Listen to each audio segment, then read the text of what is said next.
El vuelo del Fénix les invita a participar de este vídeo, en el que hablaremos de la guerra biotecnológica en la historia de la humanidad. Se titula Guerras biológicas en la humanidad.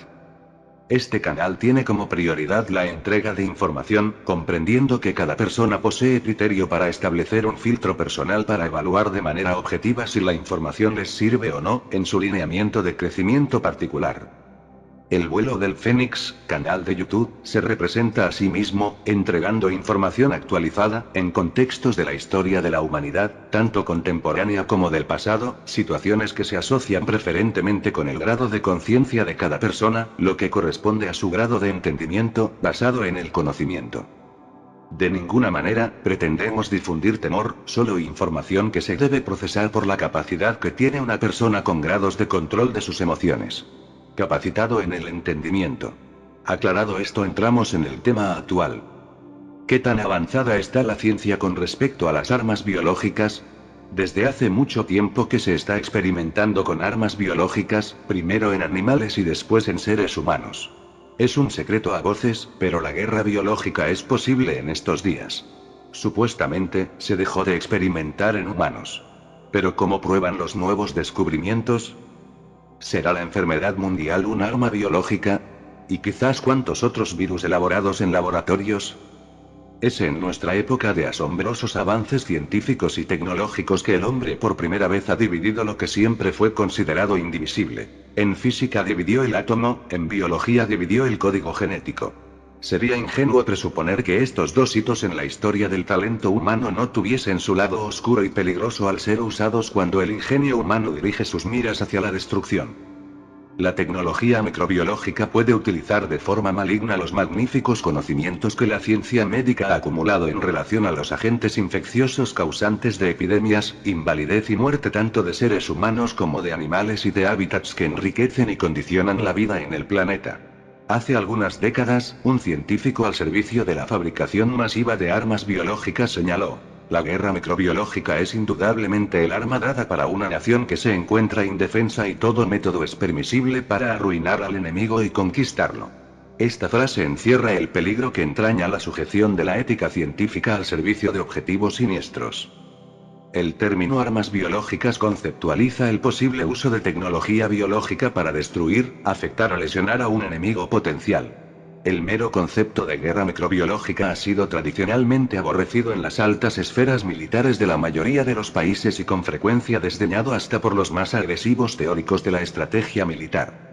Los militares expertos en el llamado arte de la guerra no dudan en incorporar a sus métodos el uso de explosivos y proyectiles de destrucción inmediata, pero aún en el consenso de ellos, que en general no se detienen en consideraciones éticas, se excluye instintivamente, por considerarlo producto de la mayor perversidad, el capítulo de la guerra microbiológica. Los antecedentes históricos de las armas biológicas se remontan al siglo XIV durante las invasiones tártaras a Crimea, en la ciudad de Cafa, donde fragmentos de cadáveres de sujetos fallecidos por peste bubónica fueron arrojados por catapulta al interior de la ciudad en un intento por debilitar los efectivos de sus defensores. Los ingleses en el siglo XVII dieron intencionalmente cobijas impregnadas con secreciones de viruela a indios norteamericanos, cundiendo una incontenible epidemia de viruela que los diezmó con más efectividad que otra estrategia militar. Aun cuando en esas épocas poco se sabía de las enfermedades infecciosas y se desconocían sus microscópicos agentes causales. Hay otros varios antecedentes, pero el proyecto de creación de armas biológicas mejor documentado en cuanto a construcción, implementación y logística fue el programa japonés 1934-1945 en Pingfan, Manchuria, ideado por el general Shiro Ise, en el que llegaron a trabajar 3.000 hombres en 1939 y se probaron más de 4.000 bombas en el campo. Los gérmenes seleccionados fueron Pasteurella pestis, causante de la peste, Bacillus anthracis, causante del anthrax, y Pseudomonas maleonices, causante de la parotiditis equina. Durante las décadas de los años 30, 40 y 50, Alemania, Francia, Estados Unidos y la Unión Soviética intensificaron la investigación y desarrollo de armas biológicas, a pesar de que en la Convención de Ginebra de 1925 se había acordado prohibir las armas bacteriológicas. Sin embargo, es fácil rodear el compromiso de tratados similares con el argumento de que se investigan y desarrollan armas microbiológicas con fines de defensa contra las mismas y no con fines agresivos. Estados Unidos, en los años 60, creó el más grande y sofisticado laboratorio de armas microbiológicas del que se tenga noticia. Los laboratorios de Fort Detrick en Maryland se convirtieron en esa década en el más grande consumidor de cobayos, animales de experimentación que fueron usados para probar agentes infecciosos con fines bélicos.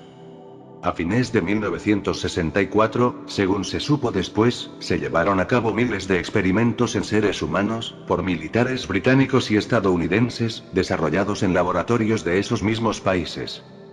Un grupo de soldados, durante unas maniobras, empezaron a comportarse de forma extraña. Esto ocurría en Porton, en el condado de Wiltshire, Reino Unido. 16 comandos de la Marina Real Británica, al segundo día de ejercicios militares, empezaron a actuar de manera extraña. Algunos soldados salían a campo abierto exponiéndose al fuego enemigo, otros alimentaban pájaros imaginarios y algunos correteaban por las colinas o se subían a los árboles imitando a los monos. Hubo otros que apuntaban con sus armas a sus propios compañeros.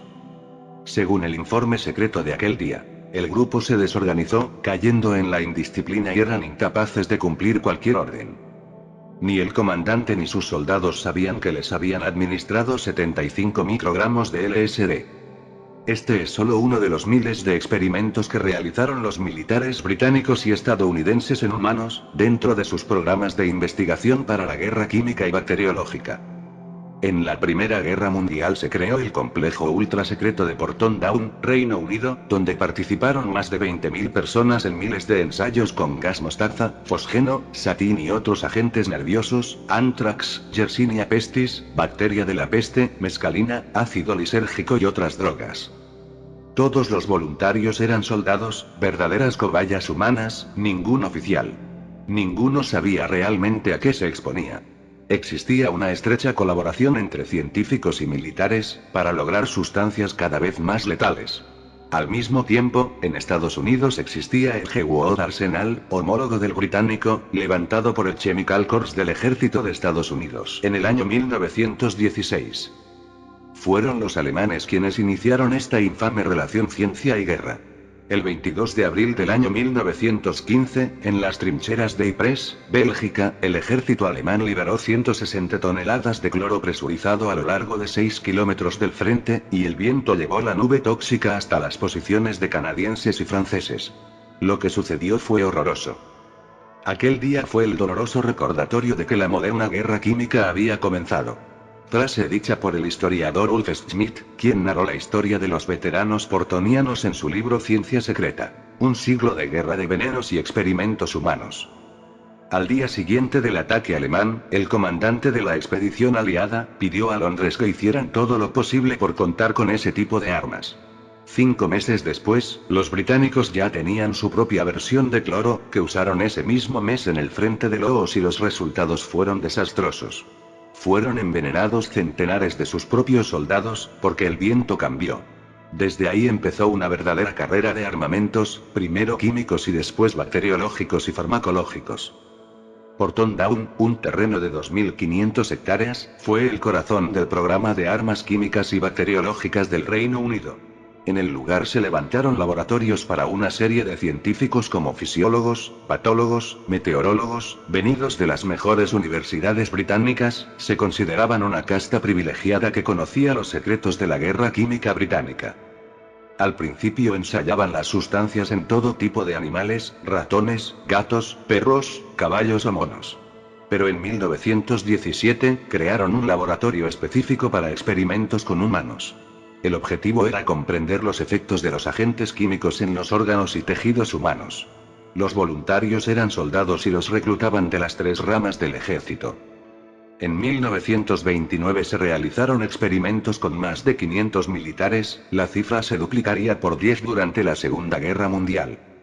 En el año 1936, Alemania se adelantaría y crearía el primer pesticida sintético, el Tabun, un producto que actúa sobre el sistema nervioso.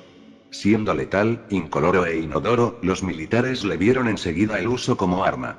Además, desarrollaron otros agentes nerviosos como el sarín, el soman, el cianuro de hidrógeno o ciclón B, que usaron para asesinar a millones de personas.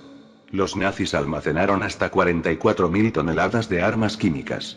Estas armas no fueron utilizadas por miedo a las represalias, además, por ser muy peligrosas e impredecibles. Eso no impidió que ensayaran durante la guerra.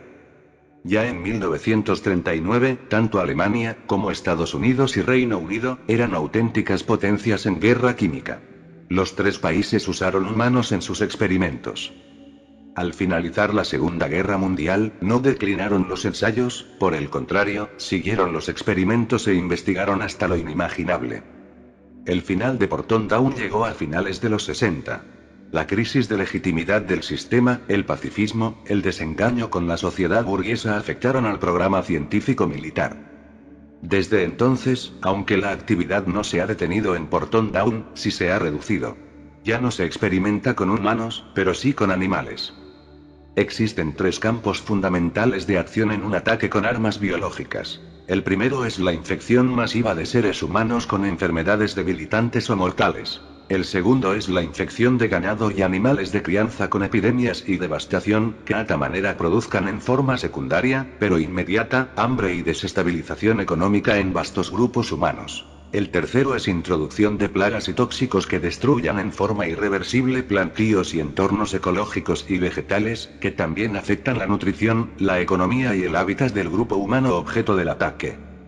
Sería interminable mencionar las sofisticaciones y elaboración tecnológica de las bombas alimentadas con agentes patógenos que fueron producidas casi simultáneamente en Alemania, Estados Unidos, Inglaterra, Canadá y la Unión Soviética.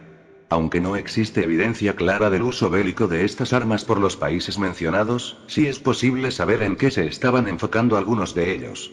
Canadá, por ejemplo, en su laboratorio Kingston, se volvió experto en producir enormes cantidades de toxina botulínica, uno de los tóxicos bacteriológicos más severos, que ahora en dosis micrométricas se usa con fines cosméticos. Estos países también se dedicaron a la elaboración de métodos para preservación de gérmenes y de aerosoles con bacterias patógenas que se difundirían por vía aérea, con el fin de infectar el tracto respiratorio. En cuanto a Estados Unidos, existen pruebas que lo acusan de devastación ecológica producida por bombas conteniendo herbicidas y patógenos de plantas usados en la guerra de Vietnam. ¿Qué ocurre hoy en los laboratorios? Se puede apreciar fácilmente la enorme capacidad de destrucción que los agentes biológicos poseen cuando son manipulados científicamente. Más grave aún, ahora la posibilidad de recombinación genética, para aumentar la resistencia y agresividad de microorganismos infecciosos e incluso la factibilidad de crear nuevos gérmenes, es una posibilidad real. Las técnicas modernas de investigación microbiológica podrían tener capacidad para producir y seleccionar cepas bacterianas que crezcan más rápido, que produzcan mucha toxina y que sean resistentes a medidas antisépticas conocidas. Las armas biológicas tienen tres características peculiares dentro de la tecnología de la agresión. Primera, no son armas ortodoxas, ya que no encuadran en las estrategias militares conocidas de proyectiles y explosivos.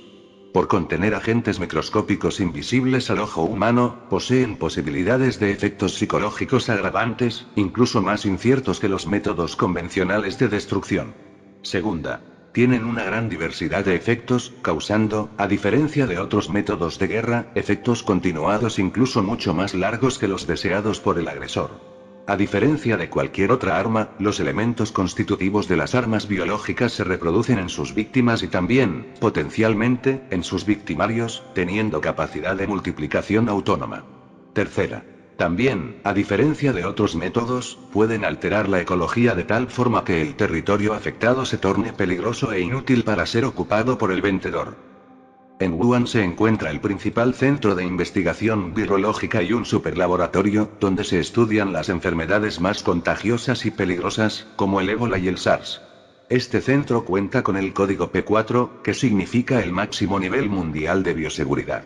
Tal coincidencia ha desatado muchos rumores. Han existido tantos rumores, que el propio laboratorio se ha encargado de desmentirlos. Dicen que el virus no salió del centro de virología. Se sospecha que el coronavirus surgió en la lonja de Wuhan, en la ciudad de Wuhan, epicentro de la epidemia. Los expertos piensan que el virus podría proceder de los murciélagos, ya que en esa zona se venden muchas especies exóticas y se cocinaban en malas condiciones higiénicas, y habría mutado en una serpiente o en un mamífero llamado pangolín, antes de contagiarse el ser humano. La Academia China de Ciencias niega que proceda de allí.